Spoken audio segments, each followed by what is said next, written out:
Hi பா, எல்லாம் எப்படி இருக்கீங்க? இன்னைக்கு நம்ம செரின் வீட்டு சாப்பாடுல ஒரு சூப்பரான ஒரு பிரேக்ஃபாஸ்ட் ரெசிபி தான் பண்ண போறோம். என்னன்னு பார்த்தீங்கன்னா பூரி அப்புறமா சன்னா மசாலா பண்ண போறோம். நம்ம ஹோட்டலுக்குலாம் போனோம்னா சோளா பூரி அப்படின்னு சொல்லிட்டு வாங்கி சாப்பிடுவோம். நல்லா டேஸ்டியா இருக்கும் இல்லையா? அந்த மாதிரி ஒரு பூரியும் அதுக்கு சைடிஷா சன்னா மசாலா பண்ண போறோம். நான் வந்து கொட்டக்கடலையை முன்னாடியே 8 மணி நேரத்துக்கு முன்னாடியே ஊற வச்சு எடுத்திருக்கேன். நம்ம எப்பயுமே நம்ம ஏதாவது குழம்போ இல்லை குருமாவோ பண்ணுறோன்னா பயிர் வகைகள் ஊற வைக்க வேண்டியதெல்லாம் ஒரு 8 மணி நேரத்துக்கு முன்னாடியே நம்ம ஊற வச்சிட்டோம்னா, இப்போ காலையில் செய்யணும் அப்படின்னா நைட்டே நம்ம ஊற வச்சிடலாம். இல்லை நைட்டுக்கு செய்ய போகிறோம் அப்படின்னா காலையிலே ஊற வச்சிடலாம். இந்த மாதிரி நீங்கள் ஊற வச்சு எடுத்துக்கிட்டிங்கன்னா தான் அது வந்து நம்ம செய்யறதுக்கு கரெக்டாக இருக்கும். உடனே செய்யணும் அப்படின்னு நினச்சா கண்டிப்பாக முடியாது.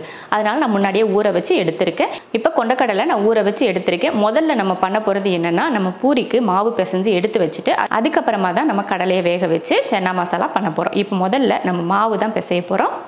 முதல்ல மாவு பிசைஞ்சு எடுத்துக்கலாம். நான் வந்து மைதா மாவு இதில் 1 கப் எடுத்திருக்கேன்.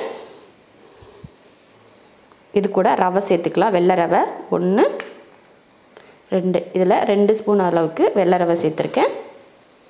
கொஞ்சம் சோடா உப்பு சும்மா கொஞ்சம் மூண்டா சேர்த்துக்கோங்க. அடுத்து இதில் தயிர் சேர்த்துக்கலாம். 1 2, இதில் 2 ஸ்பூன் அளவுக்கு தயிர்.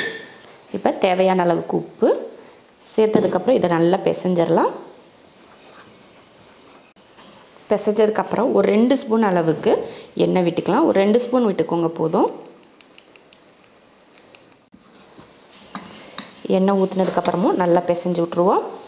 அதுக்கப்புறமா தான் தண்ணி சேர்க்கணும். இந்த மாவும் இந்த தயிர் எண்ணெய் இதெல்லாம் ஒன்றா கலந்ததுக்கு அப்புறமா தான் தண்ணி ஊற்றி பிசையணும். நம்ம முதல்ல என்ன பண்ணுவோம், பூரிக்கு வந்து மாவு பிசைகிறது வந்து டைட்டாக பிசைவோம். ஆனால் இன்றைக்கி நம்ம பண்ண போகிற பூரி வந்து கொஞ்சம் சப்பாத்தி மாவு பாத்திரத்துக்கு பிசைஞ்சு எடுத்துக்க போகிறோம். இப்போ தண்ணி ஊற்றி பிசைஞ்சுக்கலாம். பாருங்கள், மாவு வந்து நம்ம பூரிக்கு வந்து மாவு பிசைஞ்சாச்சு. நல்லா சாஃப்டாக நம்ம சப்பாத்தி மாவுக்கு எப்படி பிசைவோமோ அந்த மாதிரி பிசைஞ்சு எடுத்திருக்கேன். மாவு வந்து நம்ம பிசைஞ்சிட்டோம். அது வந்து கொஞ்சம் நேரத்துக்கு ஊறட்டும். ஒரு 1/2 மணி நேரம் கிட்ட அது ஊறி வரட்டும். அதுக்குள்ளேயே நம்ம கொண்டக்கடலையை வேக வச்சு மசாலாலாம் ரெடி பண்ணி வர்றதுக்குள்ளே அது ஊறி வர்றதுக்கும் நமக்கு வந்து டைம் கரெக்டாக இருக்கும். நான் முன்னாடியே சொன்னேன் இல்லையா, நம்ம கடலையெல்லாம் ஊற வச்சு எடுத்துருக்கோன்னு சொல்லிட்டு இப்போ வேக வச்சு எடுத்துருவோம். நான் வந்து ஒரு 8 மணி நேரமாக ஊற வச்சு எடுத்திருக்கேன். இதை தண்ணி ஊற்றி வேக வச்சிடலாம். நல்லா தண்ணி முங்குற அளவுக்கு ஊற்றிட்டு வேக வச்சுக்கலாம். ஸ்டவ் ஆன் பண்ணி குக்கர் அடுப்பில் வச்சாச்சு. ஒரு 5லேருந்து 6 விசில் விட்டு ஆஃப் பண்ணிக்கலாம். கடலை வேக வச்சு இறக்கியாச்சு. பாருங்கள், நல்லா குலைவாக வெந்திருக்கு. பாருங்கள், இந்த மாதிரி தான் குலைவாக வேகணும். நல்லா பயிரை வந்து சூடாக இருக்கிறப்ப இந்த மாதிரி மசிச்சிட்டிங்கன்னா கொஞ்சம் குலைவாயிரும். ஒரு பயிர் முழுசாகவும் இருக்கணும், அதே சமயம் கொஞ்சம் குலைவாகவும் இருக்கணும் இல்லையா? அதுக்காக தான். அப்போ தான் அது வந்து ஒரு கிரேவி பக்குவத்துக்கு கிடைக்கும். அதுக்காக இந்த மாதிரி நல்லா லைட்டாக மசிச்சு விட்டுக்கோங்க. நீங்கள் பருப்பு மத்தில் கூட இந்த மாதிரி பண்ணிக்கலாம். அவ்வளோதான். இப்போ வந்து கொண்டக்கடலை வந்து ரெடியாக இருக்குது. உப்பு போட்டு நம்ம வேக வச்சு நல்லா குலைவாக மசித்து எடுத்து வச்சுருக்கோம். இப்போ பார்த்தீங்கன்னா நம்ம கொண்டக்கடலை பார்த்திங்கன்னா வேக வச்சு எடுத்து அதை மசிச்சும் எடுத்துட்டோம். நல்லா மசிச்சு வச்சுக்கணும். அப்போ தான் வந்து நம்ம அந்த கிரேவி பண்ணுறதுக்கு வந்து நம்ம சாப்பிட்றதுக்கு நல்லாயிருக்கும். நீங்கள் முழுசாக போடுறதுனா கூட போட்டுக்கலாம். அதனால ஒன்றும் இல்லை, டேஸ்ட் எந்த விதத்துலையும் மாறப்போகிறது கிடையாது. ஆனால் நம்ம நல்லா குலைவாக வேக வச்சுட்டு அவங்க கொஞ்சம் பருப்பு மத்தோ இல்லை இந்த மாதிரி கரண்டியோ ஏதாவது வச்சு நம்ம நசுக்கிட்டோம்னா கொஞ்சம் ஒன்று முழுசாக இருக்கும், ஒன்று வந்து கரைஞ்சிருக்கும் இல்லையா? அந்த மாதிரி இருந்தால் இந்த மாதிரி சன்னா மசாலாவுக்கு வந்து டேஸ்ட் நல்லாயிருக்கும். இப்போ கரெக்டாக எல்லாம் ரெடி பண்ணி வச்சுட்டோம். இப்போ நம்ம தாளித்து விட்டுறலாம். ஸ்டவ் ஆன் பண்ணிவிட்டு ஒரு கடாய் வச்சுக்கலாம். கடாய் வச்சுட்டு எண்ணெய் ஊற்றிடலாம். எண்ணெய் நல்லா காஞ்சதுமே 2 ஏலக்காய், 2 துண்டு பட்டை, 2 துண்டு கிராம்பு சேர்த்துக்கலாம். அடுத்து 1/2 ஸ்பூன் அளவுக்கு சீரகம், 2 பிரிஞ்சி இலை. பட்டை கிராம்பு ஏலக்காய் சீரகம் எல்லாம் நல்லா பொரிஞ்சிருச்சு. இப்போ வெங்காயம் சேர்த்துக்கலாம். 2 பெரிய வெங்காயத்தை சின்னதாக வெட்டியிருக்கேன், சேர்த்துக்கலாம். பாருங்கள், வெங்காயமும் நல்லா வதங்கிருச்சு. நம்ம மற்ற குழம்பெல்லாம் செய்கிற மாதிரி நல்லா பொன்னிறமாலாம் இதுக்கு வதங்க தேவையில்லை. கொஞ்சம் வெங்காயம் வந்து கொஞ்சம் முழுசாக இருக்கிற மாதிரி இருந்தால் நல்லாயிருக்கும். இப்போ இதில் தக்காளி சேர்த்துடலாம். நான் வந்து பெரிய சைஸ் தக்காளியாக 2 தக்காளி அரைச்சிருக்கேன், அதையும் சேர்த்துக்கிறேன். சின்னதாக இருந்தால் ஒரு 3 சேர்த்துக்கோங்க.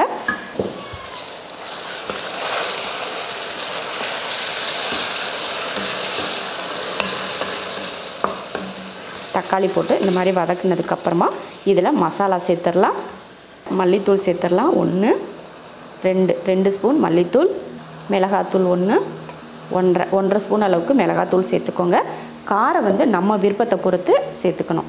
ஒரு 1/2 ஸ்பூன் அளவுக்கு கரம் மசாலா தூள், அடுத்து மஞ்சள் தூள், அடுத்து ஒரு 1/4 ஸ்பூன் அளவுக்கு ஆம்ச்சூர் பவுடர், அதாவது மாங்காய் தூள் சேர்த்துட்டு இதை கலந்து விட்டுறலாம்.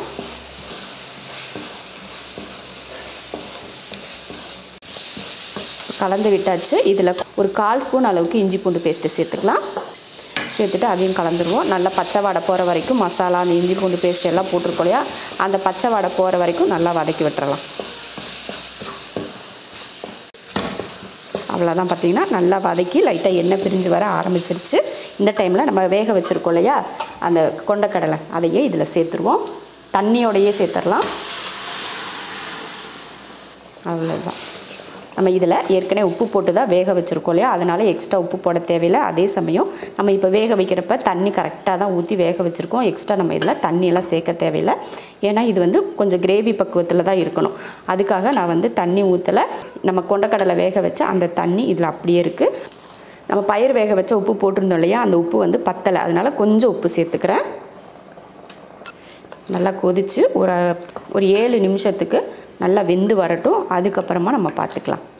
ஒரு 7 நிமிஷத்துக்கு வேகட்டும். பாருங்கள், நல்லா 8 நிமிஷம் கழித்து எடுத்து பார்த்தோம்னா நல்லா வெந்து வந்திருக்கு. பாருங்கள், நல்லா அந்த நம்ம தண்ணியெல்லாம் வற்றி நல்லா கிரேவி பக்குவத்துக்கு வந்துடுச்சு. அடுத்து இறக்க போகிறதுக்கு முன்னாடி ஒரு 2 நிமிஷத்துக்கு முன்னாடி கசூரி மேத்தி கொஞ்சம் தூவிக்கலாம். தூவிட்டு ஒரு 2 நிமிஷம் கழித்து நம்ம இறக்கிக்கலாம். அவ்வளோதான். ஒரு 2 நிமிஷம் கழித்து இறக்கிடுவோம். நல்லா எண்ணெய் பிரிஞ்சு வந்துருச்சு. இப்போ இறக்கிடலாம். நம்ம இப்போ ஸ்டவ் ஆஃப் பண்ணிடலாம். நல்லா கிரேவி பக்குவத்துக்கு வந்துருச்சு பாருங்கள். இப்படி இருந்தால் தான் நம்ம பூரிக்கெலாம் சாப்பிட்றதுக்கு நல்லாயிருக்கும், சப்பாத்திக்கு நல்லாயிருக்கும்.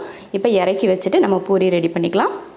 சன்னா மசாலா கம்ப்ளீட்டாக முடிஞ்சிருச்சு. அடுத்ததாக நம்ம பூரி தேய்ச்சி பொரிச்சு எடுத்துக்கலாம்.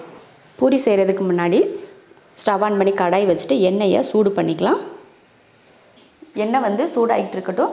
நம்ம பூரிக்கு தேய்ச்சி எடுத்துக்கலாம். பாருங்கள், நம்ம மாவு ஊற வச்சு நல்லா ஊறி இருக்குது. மறுபடியும் இந்த மாதிரி ஒரு டைம் நல்லா பிசைஞ்சு விட்டுடலாம். பிசைஞ்சு நல்லா உருண்டை பண்ணிக்கலாம். அவ்வளோதான். மாவு பார்த்திங்கன்னா நல்லா வலுவலுப்பாக பிசைஞ்சு எடுத்துட்டோம். இப்போ நம்ம பூரிக்கு தேவையான அளவுக்கு மாவு எடுத்துக்கலாம். நம்ம இந்த மாதிரி கொஞ்சம் பெரிய சைஸாகவே எடுத்துக்கலாம். நம்ம எப்பயுமே நார்மலாக சின்ன சைஸில் தான் பூரி எடுத்து பூரிக்கு உருட்டுவோம். ஆனால் இது வந்து நம்ம சப்பாத்தி மாவுக்கு எந்த அளவுக்கு எடுப்போமோ அந்தளவுக்கு நான் எடுத்திருக்கேன். இதில் நம்ம எண்ணெய் போட்டு தான் தேய்க்க போகிறோம். லைட்டாக எண்ணெய் தடவிக்கலாம். கொஞ்சம் பெரிய பூரியாகவே நம்ம தேய்ச்சிக்கலாம். நம்ம ஹோட்டலுக்கெலாம் போனால் சோளா பூரி சாப்பிடுவோம் இல்லையா, அந்த மாதிரி கொஞ்சம் பெரிய சைஸில் நம்ம தேய்ச்சி எடுத்துக்கலாம். பூரிக்கு வந்து தேய்ச்சிட்டோம். மைதா மாவு அப்படிங்கிறதுனால நம்ம எடுக்க கொஞ்சம் இழுத்துக்கிட்டே போகும். அதனால் சும்மா போட்டு இழுக்க வேண்டாம். நம்ம தேய்ச்சதுக்கப்புறம் எண்ணெய் காஞ்சதுமே பொரிச்சு எடுக்கிறது தான். எண்ணெய் வந்து நல்லா காஞ்சிருச்சு. இப்போ பூரியை போட்டுக்கலாம். நம்ம கரண்டி வச்சு இந்த மாதிரி லைட்டாக அழுத்தம் கொடுத்தா தான் பூரி வந்து மேலே எலும்பி வரும். இல்லைன்னா அப்படியே அப்படியே சப்பாத்தி மாதிரியே நின்றும். அதனால் லைட்டாக கரண்டி வச்சு லைட்டாக இந்த மாதிரி அமுத்தி விட்டிங்கன்னா மேலே எலும்பி வந்துடும். இங்கே பார்த்தீங்கன்னா எப்படி எலும்பி வருதுன்னு. இந்த மாதிரி எலும்பி வரணும். நம்ம 2 பக்கமும் நல்ல கலர் மாதிரி வேகணும். அப்போ தான் பார்க்குறதுக்கு நல்லாயிருக்கும். இப்படியே எடுத்துட்டிங்கன்னா வெள்ளையாக இருக்கும் இல்லையா, அதனால் இன்னும் கொஞ்சம் கலர் ஒரு பொன்னிறமாக வரணும். அந்த மாதிரி பொரிச்சு எடுத்துடலாம். அருமையான ஒரு பூரி ரெடி ஆயிடுச்சு. இதை ஒரு பிளேட்டுக்கு மாற்றிடலாம். இதே போல் மீதி இருக்கிற பூரியும் பொரிச்சு எடுத்துடலாம். சன்னா மசாலா செஞ்சு முடிச்சுட்டு நம்ம பூரி செஞ்சோம், அதுவும் செஞ்சாச்சு. நல்லா ரெண்டுமே நமக்கு ரெடி ஆயிடுச்சு. ரொம்ப அருமையான ஒரு காம்பினேஷன் பூரியும் சன்னா மசாலாவும். சன்னா மசாலா பார்த்திங்கன்னா நீங்கள் சப்பாத்தி கூட சாப்பிட்லாம். அதே போல் பரோட்டா, நான் இதுக்கு எதுக்கு வேணாலும் நம்ம இந்த சன்னா மசாலா சாப்பிட்லாம். ரொம்ப நல்லாயிருக்கும். இப்போ நம்ம ரெண்டுமே ரெடி பண்ணிட்டோம். இப்போ பரிமாறிக்கலாம். சன்னா மசாலா அப்புறமா பூரி. டேஸ்டியான ஒரு மைதா மாவில் பூரியும் சன்னா மசாலாவும் ரெடி பண்ணிட்டோம். இதே மெத்தடில் நீங்களும் பூரியும் சன்னா மசாலாவும் செஞ்சு பார்த்துட்டு எப்படி இருக்குன்னு சொல்லிட்டு கமெண்ட்டில் சொல்லுங்கள். பிடிச்சிருந்தா லைக் பண்ணிவிட்டு ஷேர் பண்ணிவிட்டு நம்ம செரின் வீட்டு சாப்பாடு சேனலை சப்ஸ்கிரைப் பண்ணி பக்கத்தில் இருக்க பெல் ஐக்கானை கிளிக் பண்ணி வச்சுக்கோங்க. அப்போ தான் நான் போடுற வீடியோவோட நோட்டிஃபிகேஷன் உங்களுக்கு வரும். இப்போ நம்ம சாப்பிட போகலாம்.